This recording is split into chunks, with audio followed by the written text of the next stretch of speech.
What's up, the India family? So we're going to make pancakes today, Ugandan way. So the best pancakes are when you have the ripe bananas. So we just removed, peeled off the peel, and now we're going to smash, and I'll be showing you all the rest of the steps. Now, what else we need to use in order to make the Ugandan pancakes?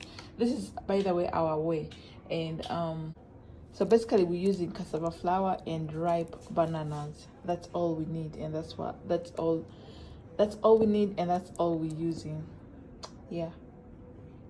So as you see, we have mashed all the bananas, the ripe bananas, and now, as I told you, we only need cassava flour and these ripe bananas. That's all we need. We only need two items. Yes, so we're going to pour the cassava flour, and that will be it. Then we'll be making our own shapes, and those are round shapes. So yeah, stay tuned.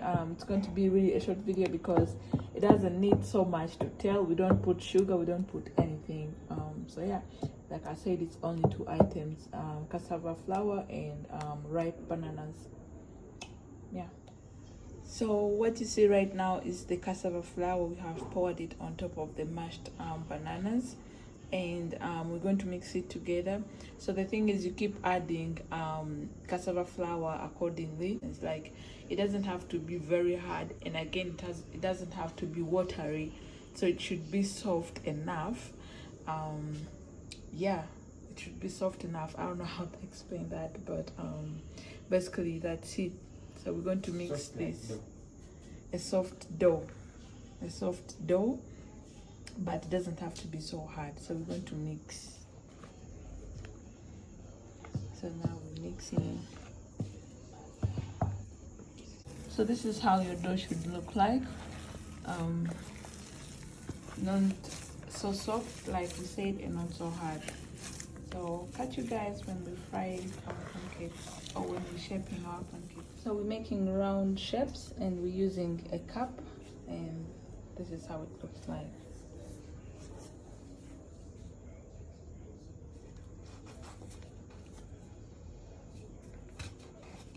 This is how we do it.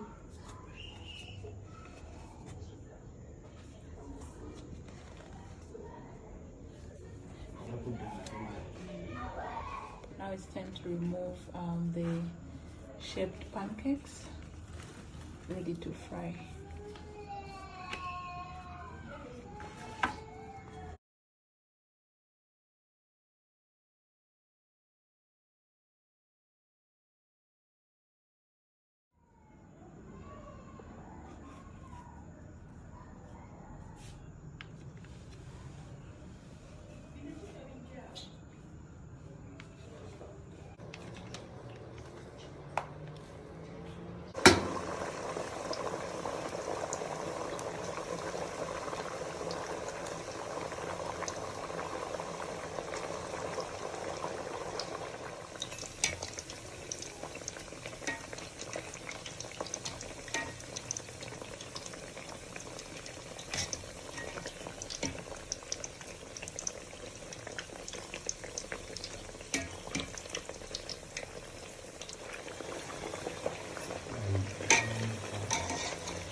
That looks so good.